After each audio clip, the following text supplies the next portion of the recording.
Good day, brethren. Today's date is the 13th of April. Time so fast. Thanks God. And welcome to our Sunday service today. Thank you so much for your support on this ministry. And God bless you all.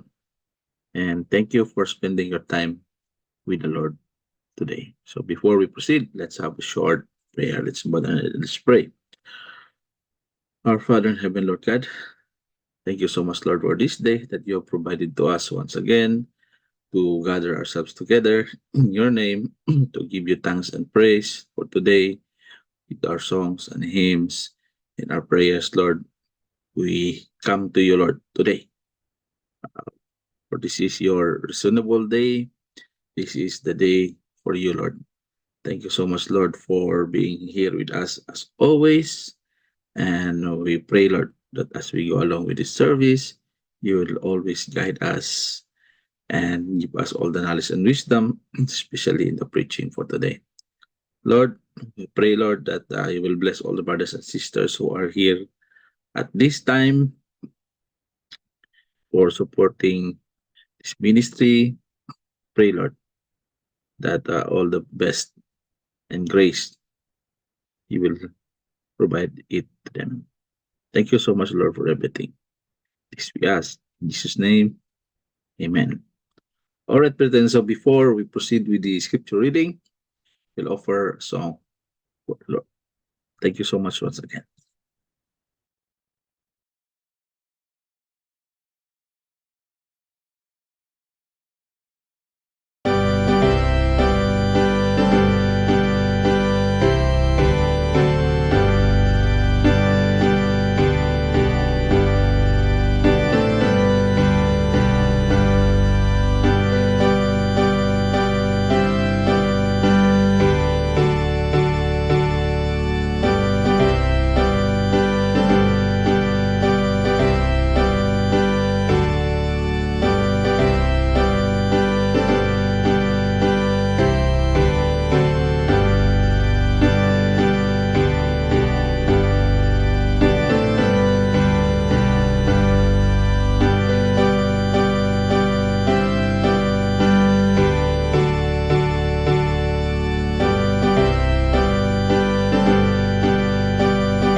Scripture reading for today is taken from the book of Second Samuel. We are now in chapter 6, verses 1 to 23.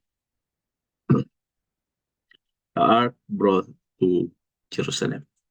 Second Samuel chapter 6, verse 1. Again, David gathered all the chosen men of Israel, 30,000. David arose and went all the people that were with him from Baale of Judah to bring up from thence the ark of God, whose name is called by the name of the Lord of hosts, that dwelleth between the cherubims. And they set the ark of God upon a new cart, and brought it out of the house of Abinadab that was in Gibeah. And Uzzah and Ahio, the sons of Abinadab, drave the cart. And they brought it out of the house of Abinadab, which was at Gibeah, accompanying the ark of God. And Ahio went before the ark, Uzzah and the ark. Second Samuel chapter 6, verse 5. And David and all the house of Israel played before the Lord on all manner of instruments made of fir wood, even on harps, and on psalteries, and on timbrels, and cornets, and on cymbals. And when they came to Nachon's threshing floor, Uzzah put forth his hand to the ark of God, and took hold of it, for the oxen shook it. And the anger of the Lord was kindled against Uzzah, and God smote him there for his error, and there he died by the ark of God. And David was displeased, because the Lord had made a breach upon Uzzah, and he called the name of the place Periuzzah to this day. And David was afraid of the Lord that day, and said, how shall the ark of the Lord come to me? So David would not remove the ark of the Lord unto him into the city of David, but David carried it aside into the house of Obededom the Gittite. And the ark of the Lord continued in the house of Obededom the Gittite 3 months. And the Lord blessed Obededom and all his household. And it was told King David, saying, the Lord hath blessed the house of Obededom and all that pertained unto him, because of the ark of God. So David went and brought up the ark of God from the house of Obededom into the city of David with gladness. And it was so that when they that bear the ark of the Lord gone 6 paces, he sacrificed oxen and fatlings. And David danced before the Lord with all his might, and David was girded with a linen ephod. So David and all the house of Israel brought up the ark of the Lord with shouting and with the sound of the trumpet. David and Michal. And as the ark of the Lord came into the city of David, Michal Saul's daughter looked through a window and saw King David leaping and dancing before the Lord, and she despised him in her heart. And they brought in the ark of the Lord and set it in his place, in the midst of the tabernacle that David had pitched for it. And David offered burnt offerings and peace offerings before the Lord. And as soon as David had made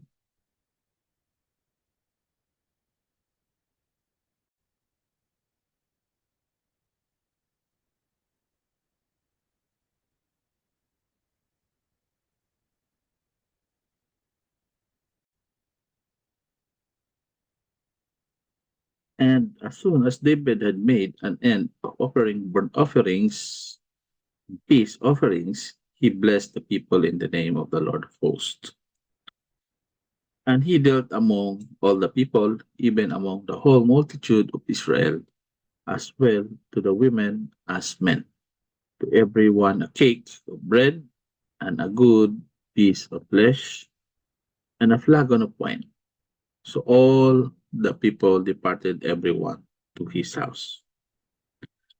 Then David returned to bless his household, and Michal, the daughter of Saul, came out to meet David and said, how glorious was the king of Israel today, who uncovered himself today in the eyes of the handmaids of his servants, and of the vain fellows shamelessly uncovered himself.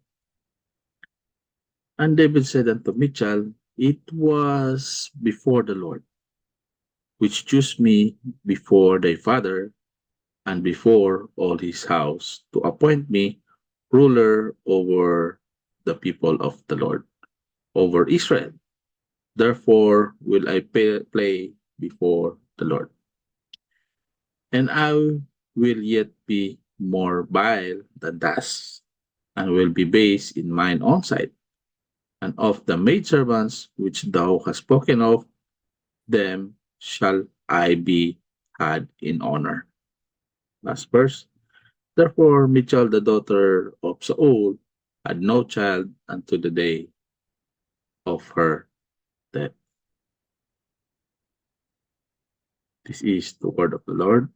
Thanks be to God.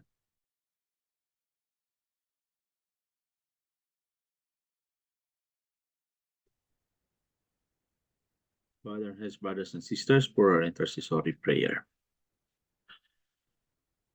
Our Father in heaven, Lord God, we are coming to you once again, Lord, to ask for all our prayers, for all our requests, personal desires, Lord.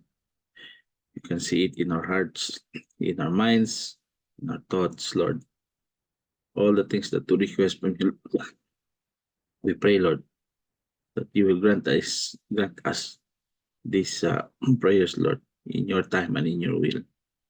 Lord, we firstly pray, Lord, for all the brothers and sisters, wherever they are in this part of this world, that you'll always protect them, bless them always, bring them back to the church, let them serve you in the church, let them glorify you once again. We pray also, Lord, for all our families, wherever they are now, this part of this world as well. You'll always continue to protect them, bless them as always.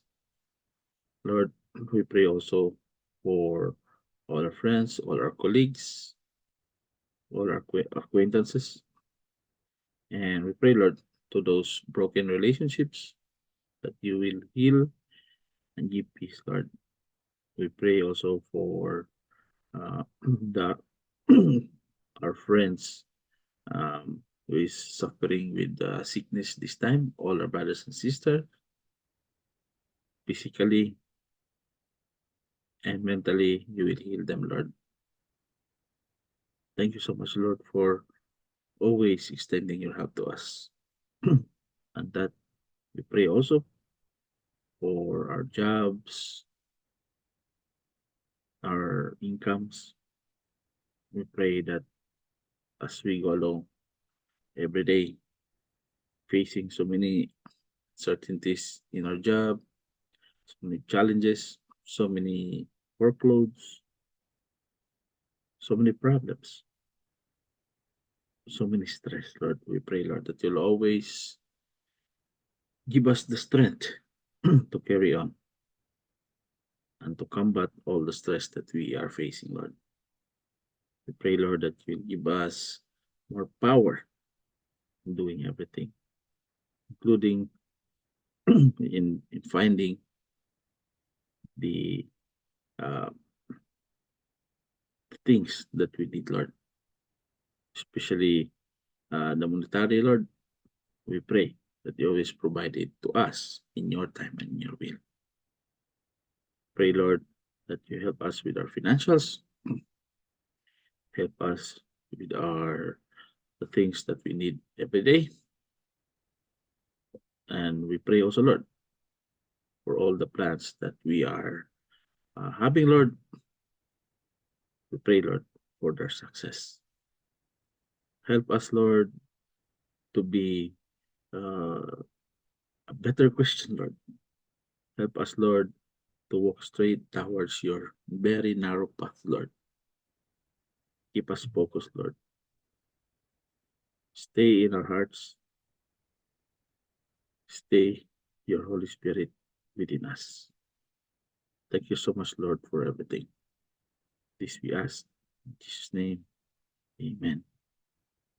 All right, brethren, now we will proceed to the preaching for today. Thank you so much once again.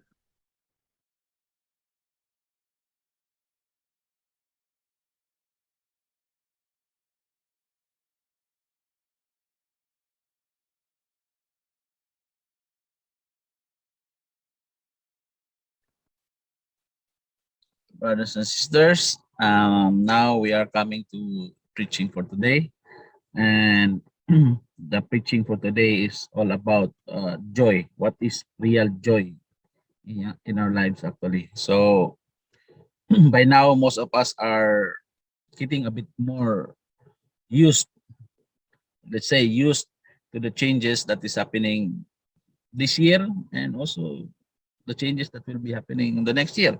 So, there is always a sense of anticipation. We are anticipating, and as well as there is an anxiety and worries that we think that will happen in the uh, next month or next year. We're almost finished with this year. We're in November now. So, um, but if you see, if you see what's really happening all around us now, it appears like we are not getting much better financially. No? We're not getting much better financially. I mean, the worldwide. So there's always crisis. Uh, there's always wars and so many things. This pandemic, especially. So let's expect that because that is what is uh, written in the Bible that you are coming in the last days, and also so many will become apostate also in the near future. This is also what is written in the Bible that not there's not much improvement in the spiritual of each person actually. So we will expect that, brothers and sisters. Okay, so that's why we are still here, and thank you for the support that you have extended here. At least you're still here. That shows that you're strong in the faith and you never lose your faith in the Lord and still supporting us. Okay. So the thing is, if we focus on the adversity and the challenges in this coming months, coming year, uh, we will find ourselves being depressed. So we will be depressed if we are still thinking or focus on the coming years. There will be changes there. There's so many problems in the later, actually. So we'll be depressed and we'll be overwhelmed. All right. So it seems that many uh, begin or search things that have they will elude in the past. They will come out from the past. So they are searching for that one. But I'm uh, I'm certain that peace, contentment, and joy would be the top of priority list that people wants to have um, in the near future or in the incoming future, coming year or coming months. So we are looking for that one. We are looking for contentment. We are looking for joy, and we are looking for peace. Right. So joy is very important actually. So uh, you know what? The most troubled people usually they suddenly change their direction actually and their perception, the way they see it of what really involves here in these things, in finding contentment, in finding joy, and finding peace. So the average person actually, the average person view joy and happiness as synonymous. Synonymous, meaning they certainly can go hand in hand. But that isn't always the case, brothers and sisters. That's not always the case. That happiness and joy are synonymous. That's not always the case. Okay?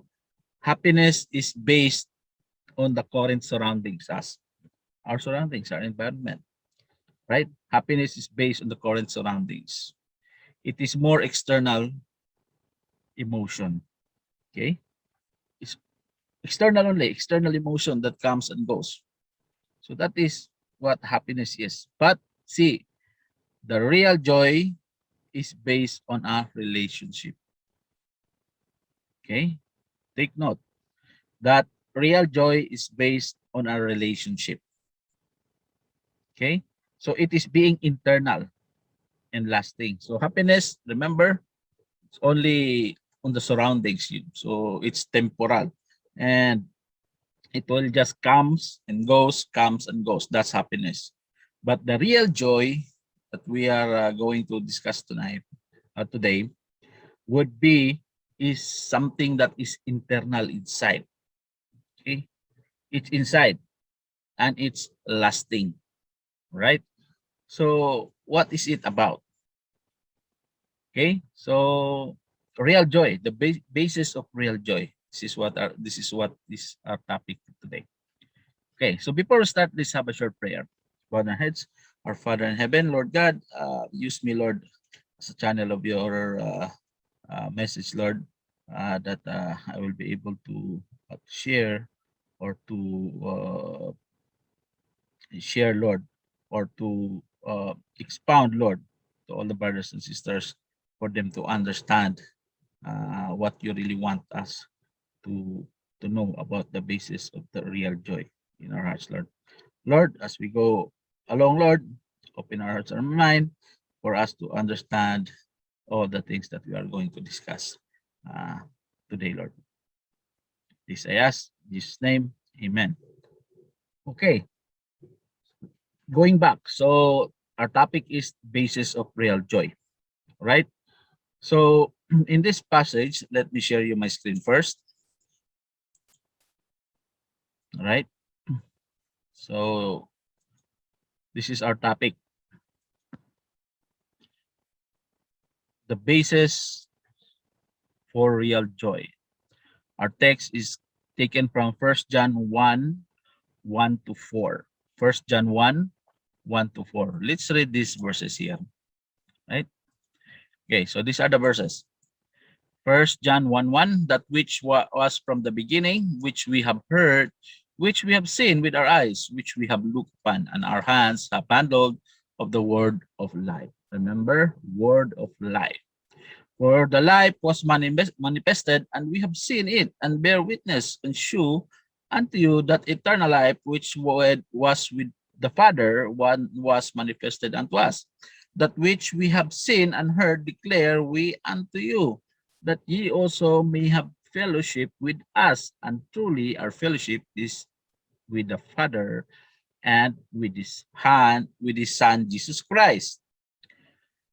And these things write we unto you, that your joy may be full. There you go. That your joy may be full. So, in this passage, brothers and sisters, the Apostle John is exhorting. He is exhorting the believers regarding the fullness of joy. So here, he reveals some unchanging principles related to that joy. So what are those principles?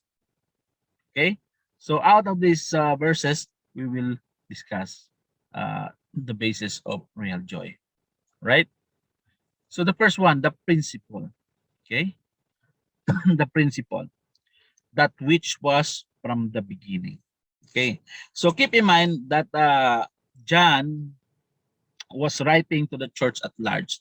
Okay, he is writing to the church at large, in essence of all the believers. Okay, so it would appear that he would begin with a greeting or introduction. So this greeting or introduction that which from the beginning, right? But he immediately speaks of the eternal nature of Christ. Eternal nature of Christ. You can see it there in the preceding verse, right? So he urges them to consider the source of their faith.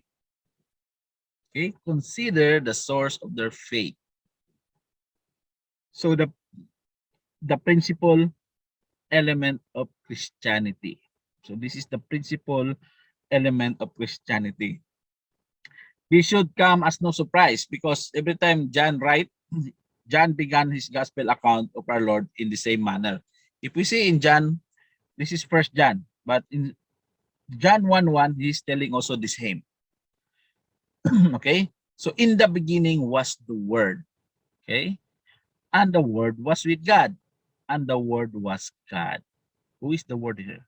The Word is Jesus Christ, right? So it's always pointing to Jesus Christ. In the beginning was the Word, and the Word was God, was with God, and the Word was God. The same was in the beginning with God. So if you in the previous verse is telling also that which was from the beginning. So same thing as this one in the beginning. So this is the principal uh, element of Christianity. In the beginning was the Word, right? And Jesus Christ, right? So here, the early believers were under intense persecution, and he wanted to take comfort in the fact that their faith in Christ Jesus was not some newfound religion. Okay, remember, it's not like a religion. Their faith in Jesus Christ. It wasn't something that's just sprang up or coming out of nowhere. Okay, so they have trusted in the eternal God, brothers and sisters. They have trusted in the eternal God, the sovereign of the ages, right? So John was reminding them that their opposition wasn't the first and it should not be the last, but they had no reason to fear. Okay? They have no reason to fear, brothers and sisters. Their faith was in one who would endure and wasn't limited to the unbelief or hindrances of man. Okay? So faith. So this is the principal element of Christianity, the faith with, of course, the word. He's telling the word, and that is Jesus Christ. Okay, so that's the first one, the principle. So you got the principle now. Now, let's say the proof. The proof, okay, here, that which was from the beginning, which we have heard, which we have seen in our eyes, that we have looked upon, and our hands have handled the word of life. Okay, word of life, that's Jesus Christ. For the life was manifested, and we have seen it, and bear witness, and show unto you that eternal life which was with the Father and was manifested unto us through Jesus Christ. Right? Of course. So John had already assured them of Christ's eternal nature. Right? Eternal nature. But for those who needed a bit more assurance, he now speaks of the proof he has to offer regarding Jesus. So he was the eyewitness, actually, John. He was the eyewitness of the life, the ministry, the miracles of the Lord. That is John. He had sat at his feet and heard his wisdom. That is John.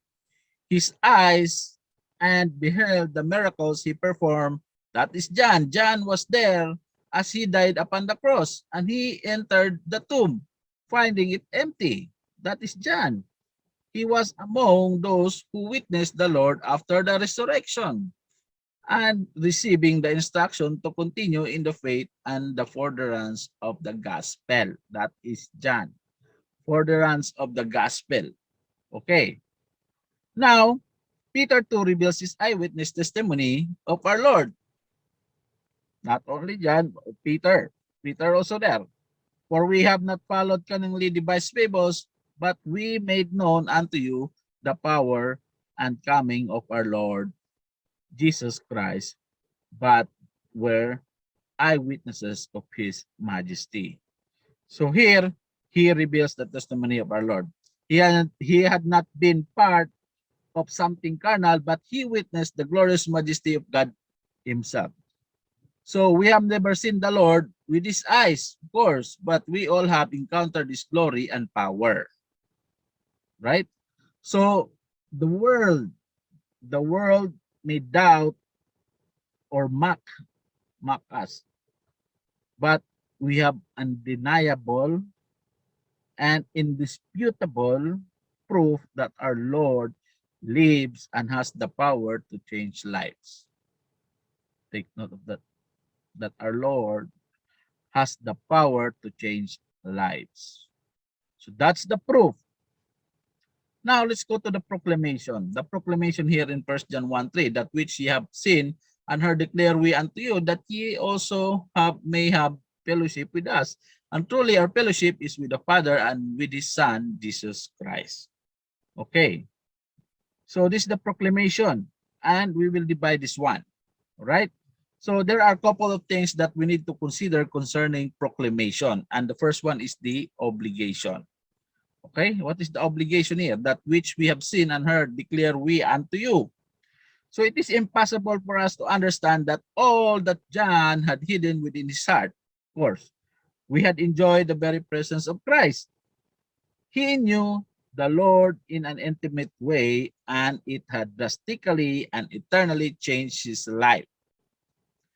There was no way that he could keep it quiet. He was compelled to tell all he met of the love of Christ and the hope that he brought to the world.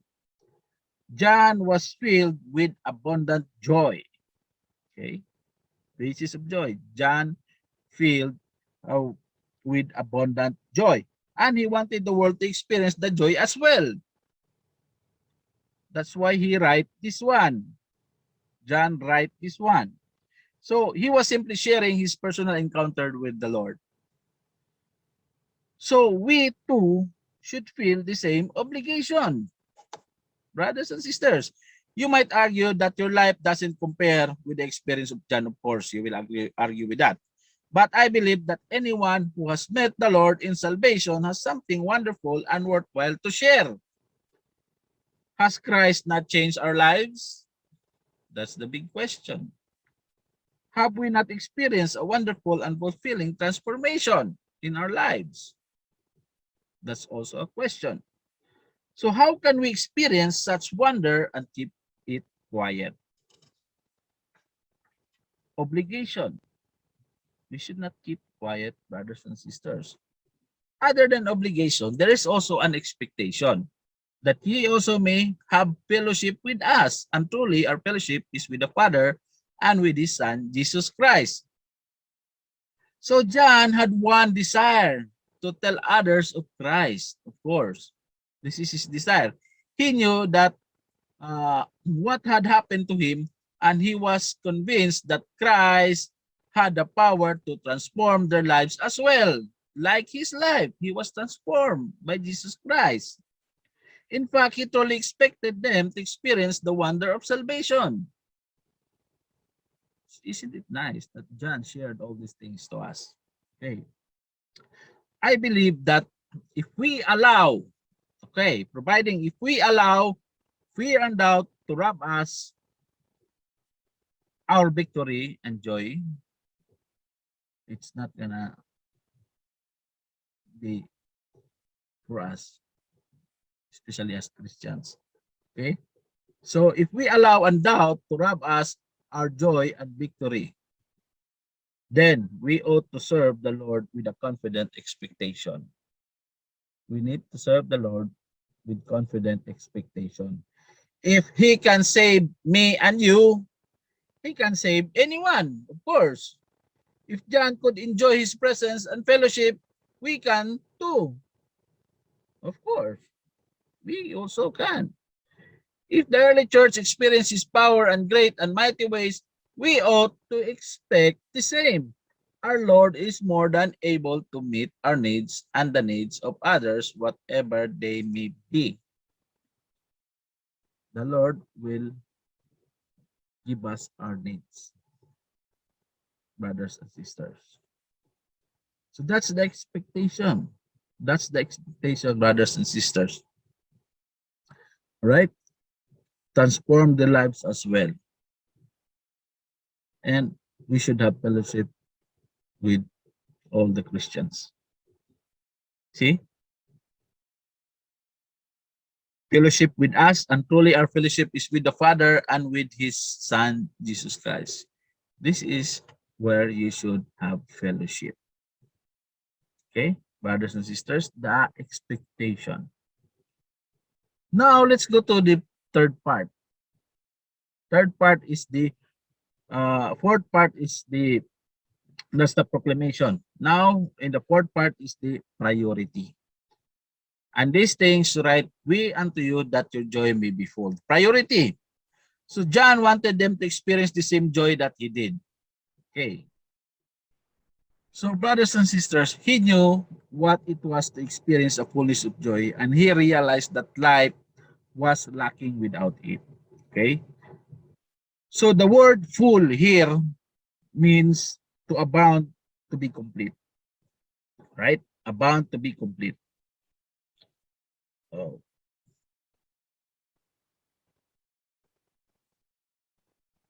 right. Just 1 minute. Okay.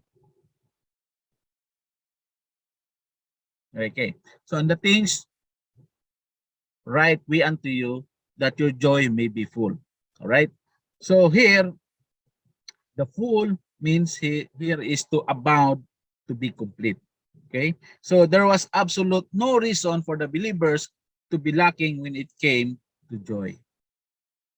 Okay. Remember, there's no reason for the believers to be lacking when it came to joy. So the key to fullness of joy is revealed in verse 3. What is that in verse 3? Fellowship with believers. But most importantly is with the Father. So there you go. That's the key to fullness of joy. Fellowship to believers. And mostly important with the Father. So there you should go to have fellowships. So that is what evade so many in our day. During these days, so many evade that one. They don't like it. So churches are filled with Christians who live defeated lives, void of joy, no joy, void. So you might ask how to possess fullness of joy. So I am glad you asked. This is a certainly not an exhaustive list, but I can assure you that if these are present in our lives, we will have joy. We will have joy, fellowship with the believers. Most importantly, fellowship with the Father, fellowship with God. So we must ensure that we have fellowship with other believers, brothers and sisters. But above all, we must have fellowship with God. That's the most important, fellowship with God. Not only fellowship with the believers, but most importantly is the fellowship with God. Okay? So how's gonna be? First one, a prayer. So prayer. I am convinced that prayer is the most powerful tool that we have and yet is likely the less used. Most of us don't pray. We just pray when we need it. But see, prayer, brothers and sisters, we never reach to a place in our spiritual journey that we no longer need to pray. We should not reach that part that we no longer have to pray. We need to pray always, brothers and sisters. So may I ask a personal question? Okay. How is your prayer life now? Is it a priority or rarity? That sometimes you only just pray sometimes. Rare only. Or do you pray daily or simply on a needed basis only? That's the question. You just pray when you need it. So if we are to have fellowship and experience joy, we must talk to God. Read this verses here. Be careful for nothing, but in everything by prayer and supplication with thanksgiving, let your requests be made known unto God. And in Thessalonians 5:17, 1 Thessalonians, pray without ceasing. There you go. Pray without ceasing. It's very clear. Pray without stopping. Continuous prayer, brothers and sisters. Okay, that's clear. Simple as that. Prayer. Okay, let's move on. B, passion. Passion. So by this, um, what is it that we focus upon and make a priority? There are a couple of things that if we are passionate about, we can experience joy in its fullness. All right? We can expect joy in its fullness. Okay? Passion. So same. Pray without ceasing. So, but in passion, we have some things that we need to know. And the first one is the word. Okay, the word. What is the word? Just as it is with prayer and talking to God, we in turn need to hear from God. The word. Who is the word? That's Jesus Christ. We need to be fed daily from the word of Jesus Christ. Many lack today joy because they fail to read and meditate upon the word, that Bible. Okay? That's why you don't have joy, because you don't fill yourself with the word. We will never get to the place that we don't need to read God's word. We need to read God's word. See these verses here. Seek ye out of the book of the Lord and read. No one of these shall fail. None shall want her mate. For my mouth it hath commanded, and his spirit it hath gathered them. John 5:39. Search the scriptures, for in them ye think ye have eternal life, and they are they which testify me. Very clear. This book of the law shall not depart out of thy mouth, shall not depart of thy mouth. Very clear. This book of the law shall not depart out of thy mouth, but thou shalt meditate therein day and night. This is what you should do. You should meditate day and night, that thou mayest observe to do according to all that is written therein, for then thou shalt make thy way prosperous. There you go. It will make your life prosperous, and then thou shalt have good success. Psalms 119:11. The word have I hid in mine heart, that I might not sin against thee. There you go.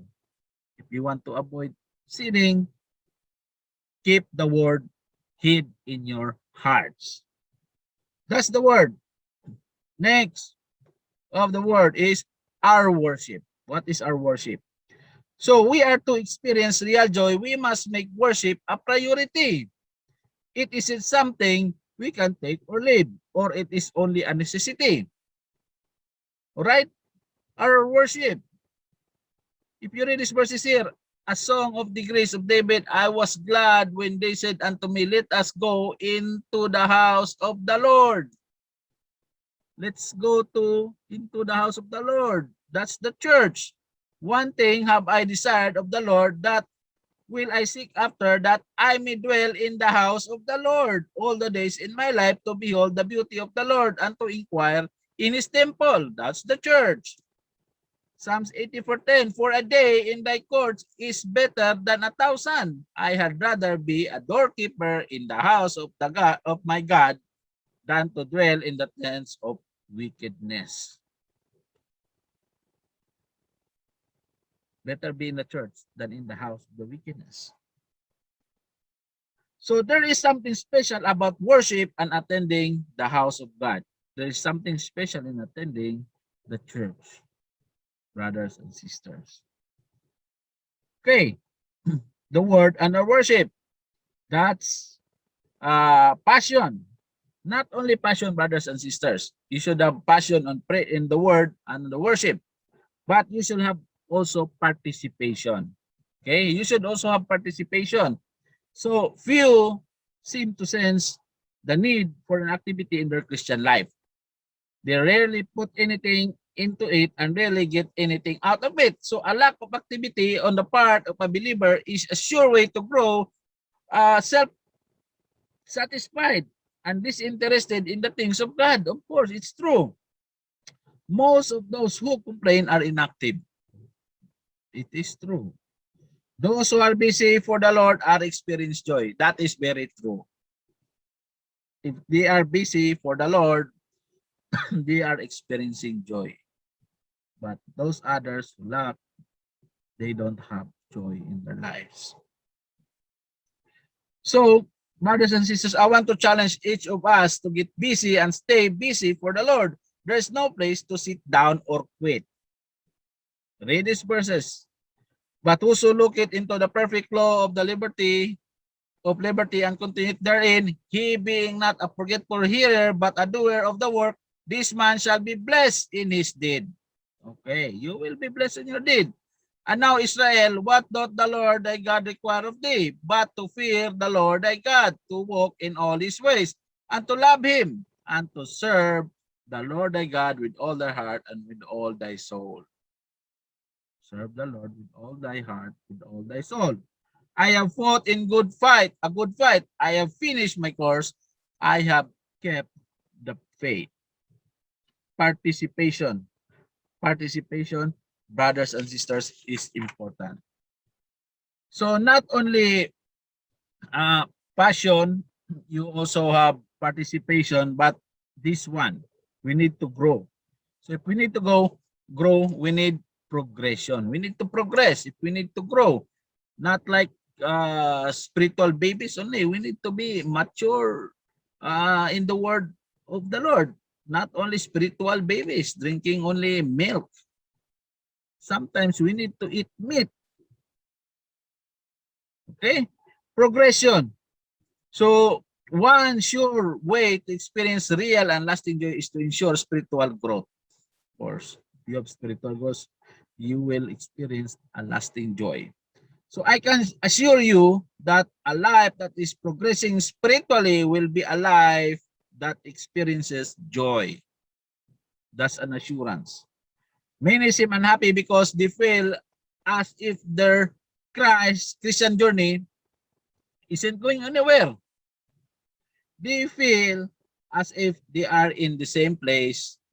They feel that they've been for years there on the same place only. And they likely are on the same place. They are always only there. They are not progressing. That's why they will not experience the real joy. Okay. So, can you sense any growth of your spiritual life, brothers and sisters? Ask yourselves.